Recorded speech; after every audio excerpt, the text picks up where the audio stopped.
राजीव जेटली मतलब मुस्कुरा रहे होंगे। और जगह तो थोड़ा साम दाम दंड भेद का इस्तेमाल करना पड़ता है, उत्तर प्रदेश में तो अपने ही पैर पर कुल्हाड़ी मारता दिख रहा है, अपने ही घर में द्वंद्व छिड़ा हुआ है।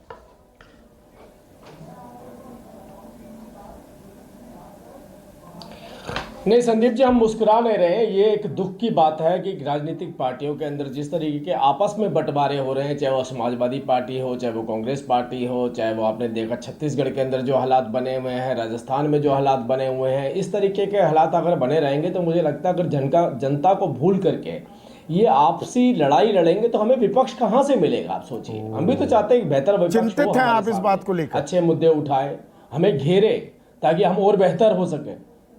बिल्कुल। अब अच्छा, आपको घेरे, आप चाहते हैं लोकतंत्र मजबूत हो, विपक्ष आपको घेरे, या विपक्ष को आप ऐसा घेरते हैं ईडी, सीबीआई, आईबी वो कुछ ना कुछ लगा दिया कि वो टूट हो जाती है? टूट हो जाती है या आप करवाते भी हैं? और जगह उत्तर प्रदेश में नहीं करवाई, मैंने सवाल इसीलिए इस अंदाज में पूछा।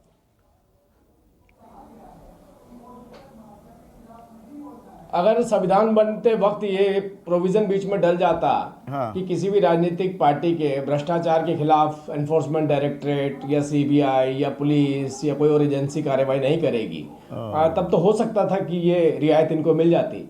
लेकिन अगर भ्रष्टाचार किया जाएगा या कोई गैर कानूनी काम किया जाएगा, एजेंसी तो अपना काम करेंगी। अब ये तो मतलब नहीं होगा एजेंसी अगर अपना काम कर रही है तो आप उससे कमजोर हो गए। अच्छा, एजेंसी सारा भ्रष्टाचार विपक्ष के नेता ही कर रहे हैं, ईडी के सब छापे विपक्ष के नेताओं पर ही पड़ते हैं। बीजेपी के किसी नेता पर, मुझे याद दिलाइए, मैं थोड़ा रिसर्च कर रहा था, मुझे मिला नहीं कि बीजेपी के नेता पर भी ईडी का कोई छापा हुआ।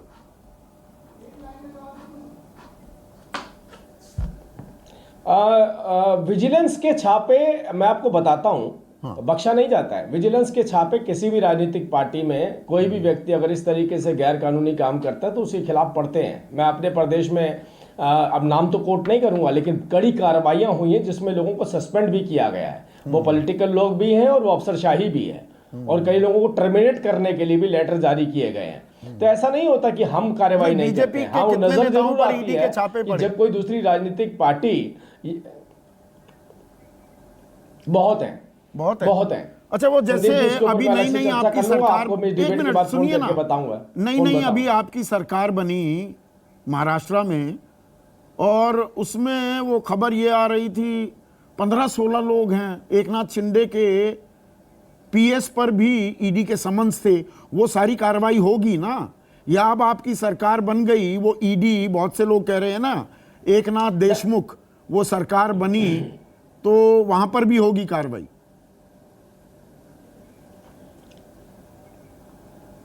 संदीप जी, ये बात आप भी जानते हैं और मैं भी जानता हूं, इस देश के प्रधानमंत्री को भ्रष्टाचार से नफरत है। नफरत है, वो भ्रष्टाचार बर्दाश्त नहीं करते हैं, और वो भ्रष्टाचार किसी का भी हो वो बर्दाश्त नहीं करते हैं। ये तो गुंजाइश ले जाती है राजनीतिक पार्टियां कह करके कि हमारे परिवार के ऊपर एक्शन लिया जा रहा है, हमारे घोटालों को उजागर किया जा रहा है। एक संगठन और एक नियमित पार्टी जो नियमों के अनुसार चलती है ना, वो ये बात नहीं कह पाती है। अब वो कहती है कि अगर मैं गुनहगार हूं तो मेरे खिलाफ कार्रवाई कीजिए, और की भी जाती है। लेकिन मैं आपसे कह रहा हूं, नहीं ये अच्छी बात कही ना, आपने कहा प्रधानमंत्री को नफरत है भ्रष्टाचार से, तो उत्तर प्रदेश की बात करें, 3 अभी बातें सामने आई। 2 महीने पहले की बात है, ब्रजेश पाठक जो कि उप मुख्यमंत्री हैं, उन्होंने कहा ट्रांसफर्स में पैसे का लेन देन हो रहा है। फिर जितिन प्रसाद जो बड़े मंत्री हैं उत्तर प्रदेश सरकार में, उनके ओएसडी समेत 4 बड़े अधिकारी संलिप्त पाए गए भ्रष्टाचार में। और फिर दिनेश खटीक, उन्होंने कहा कि नमामि गंगे मामले में जबरदस्त भ्रष्टाचार हो रहा है और पैसे का लेन देन हो रहा है। दिनेश खटीक भी वहीं, जितिन प्रसाद भी वहीं के वहीं। वो अफसरों पर कार्रवाई हो गई, पर जो मंत्रालय हेड कर रहा है उसकी कोई जिम्मेदारी नहीं।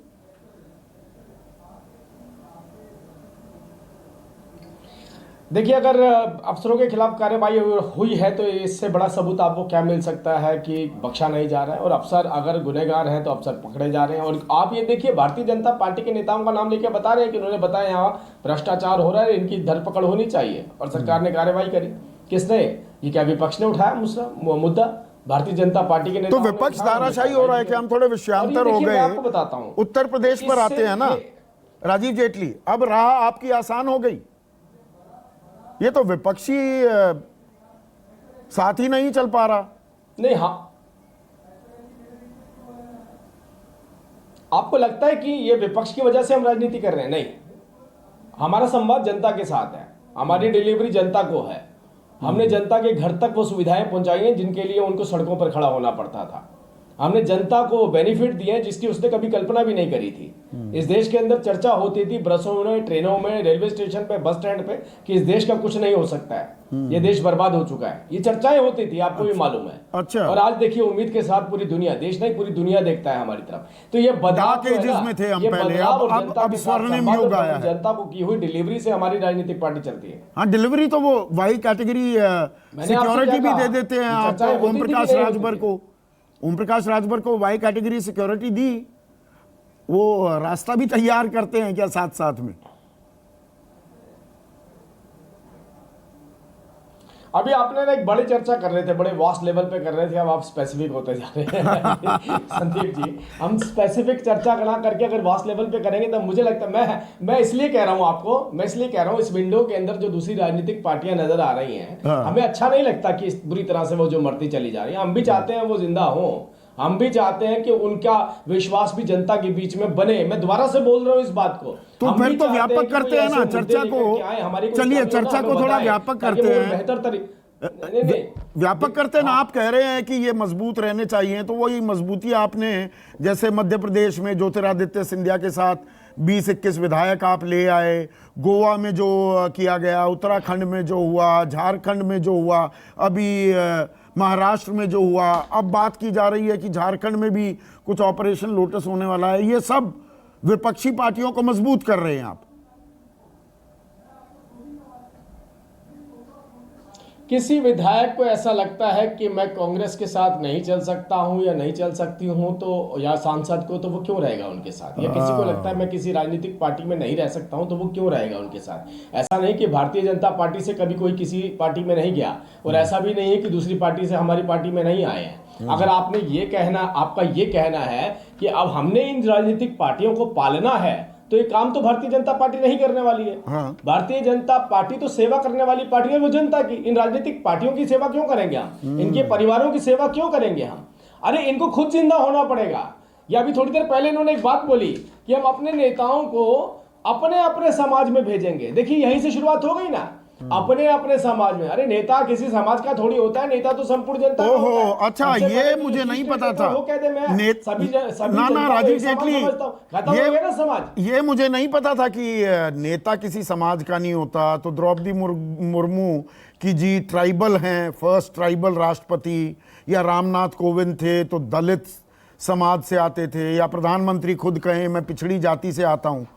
अब मुझे ये नई जानकारी आपने दी कि नेता किसी तबके या समाज का नहीं होता।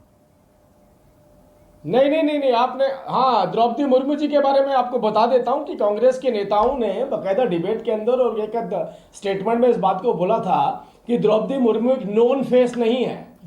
तब हमने उनको कहा अरे भाई, जो गरीब दूर दराज के इलाके में रहने वाला है, क्या उसको इस देश का राष्ट्रपति बनने का अधिकार नहीं है? जब ये कहा जाता था कि इनकी कोई हैसियत नहीं है, तब देश के प्रधानमंत्री ने कहा कि अगर मैं पिछड़ा वर्ग से आता हूं, गरीब हिंदू, क्या मुझे प्रधानमंत्री का अधिकार नहीं है? अरे आज तक ये अधिकार किसके पास रहे हैं? लुटियन जोन में जो कॉफी पीता है महंगी वाली, केवल वही प्रधानमंत्री राष्ट्रपति बनेंगे?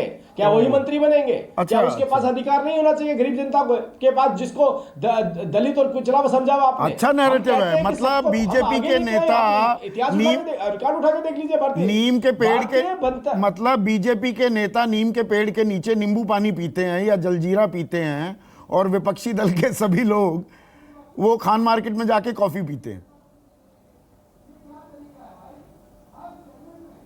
उठा के देख लीजिए रिकॉर्ड इतिहास के। आप आजादी के बाद से आप देखिए, आप जिले में, आप संदीप जी जिलों में जाइए। मैं आपको एक छोटा सा एग्जांपल देता हूं। आप हर जिले में चले जाइए, कभी किसी कांग्रेस पार्टी की या इन पार्टी के नेताओं ने यह नहीं सोचा था अगर एक विधायक बनता हुआ आ रहा है या वो मंत्री होता था, अगर वो हट भी जाता था अगली बार वही विधायक या मंत्री बनता था। और आप उसकी एसेट उठा करके देखिए कितने कितने होते थे। उन्हें लोग राजा मानते थे, विधायक मंत्री नहीं मानते थे। अच्छा, तो वो राजशाही आपने खत्म कर दी। नमस्कार, मैं हूं मानक गुप्ता। अगर आपको हमारा ये वीडियो पसंद आया हो तो इसे लाइक और शेयर जरूर करें, और हां, हमें सब्सक्राइब और फॉलो करना ना भूलें ताकि आप देश और दुनिया की कोई खबर मिस ना करें। तो जुड़े रहिए हमारे साथ और देखते रहिए News 24।